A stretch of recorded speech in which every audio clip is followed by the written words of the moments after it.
Give an account of weather conditions and characteristics of cold season. अब जो cold season होता है उसी के वेदर कंडीशंस के बारे में बताएंगे हम और उसके कैरेक्टरिस्टिक्स के बारे में।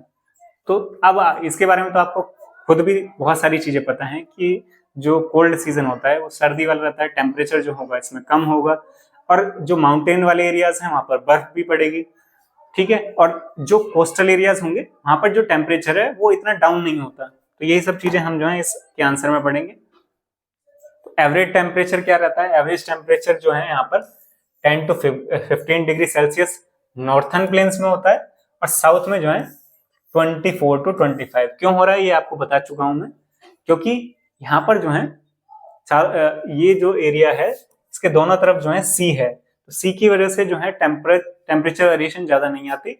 पर ये जो है अंदर लैंड एरिया है, सी से बहुत दूर है, इस वजह से यहाँ पे टेम्परेचर डाउन हो जाता है। फिर second point, northern trade winds जो है prevails over entire country in this period. तो नॉर्थर्न ट्रेड विंड्स चलती हैं इस समय। These winds blow from land to sea. तो इस समय जो है लैंड टू सी चलती हैं और ये जो है ड्राई क्लाइमेट जो है बनाती हैं, क्योंकि अब जो है जब सी से लैंड की तरफ जो है विंड चलेंगी तो वो जो है उसके अंदर मॉइस्चर लेकर आएंगी, पर जो है लैंड से सी की तरफ चलेंगी तो वो उसको ड्राई बनाएंगे वहां के क्लाइमेट को। तो इससे जो है ड्राई क्लाइमेट बन जाता है यहाँ का। The weather is usually marked by clear. अब इस समय जो है स्काई क्लियर मिलेंगे आपको, टेम्परेचर लो मिलेगा, ह्यूमिडिटी लो मिलेगी और इस समय जो विंड्स हैं वो भी बहुत वीक होंगी। साइक्लोनिक डिस्टर्बेंस इस समय बहुत ज्यादा मिलेगा आपको।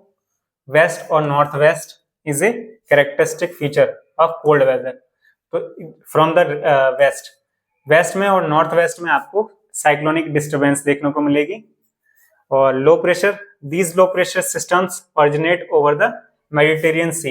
मेडिटेरियन सी और वेस्टर्न एशिया में जो है लो प्रेशर बनता है, जिसकी वजह से मूव इनटू इंडिया और वो इंडिया की तरफ मूव करता है।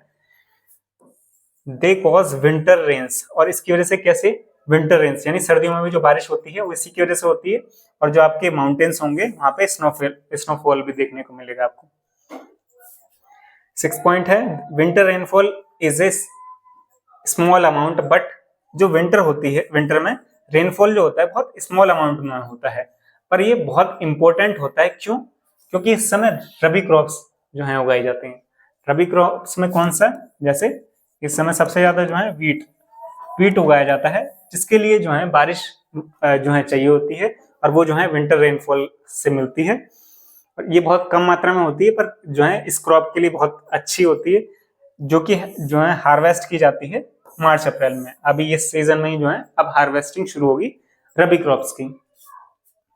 दिसंबर and January are the coldest month. दिसंबर और जनवरी जो है सबसे कोल्डेस्ट होते हैं। And northern part of India which consist Punjab, Delhi, Himachal Pradesh. और सबसे ज्यादा कहाँ पर जो है कोल्डेस्ट जो एक्सपीरियंस होगा वो आपका पंजाब, दिल्ली और हिमाचल प्रदेश में जो है होगा ये। क्यों? क्योंकि ये जो है सी से इनकी दूरी काफी ज्यादा है। तो ये जो है आपके कैरेक्टरिस्टिक्स हो गए कोल्ड सीजन के। क्या आपने टेम्परेचर वेरिएशन के बारे में बात की नॉर्थ प्लेन्स में और साउथर्न इंडिया में दोनों तरफ, और आप देख रहे हैं कि टेम्परेचर में जो डिफरेंस है बहुत ज्यादा है। फिर उसके बाद आपने बात की ड्राई क्लाइमेट होता है, फिर लो टेम्परेचर, क्लियर स्काई, लो ह्यूमिडिटी होती है। फिर हमने साइक्लोनिक डिस्टर्बेंस के बारे में बात की। उसके बाद जो है हमने इसकी वजह से जो है लो प्रेशर बनता है, तो इससे जो है विंटर रेन्स और स्नोफॉल भी होता है माउंटेन्स में। फिर हमने रबी क्रॉप्स में जो है के लिए जो विंटर रेनफॉल होती है बहुत इंपॉर्टेंट होती है, जो कि हार्वेस्ट की जाती है मार्च अप्रैल में। और सबसे ज्यादा कोल्डेस्ट मंथ है दिसंबर एंड जनवरी। तो वीडियो को जो है लाइक करें, शेयर करें, चैनल को सब्सक्राइब करें और आगे भी इसी तरीके के जो आपको वीडियोस मिलते रहेंगे। Thank you guys, thanks for watching.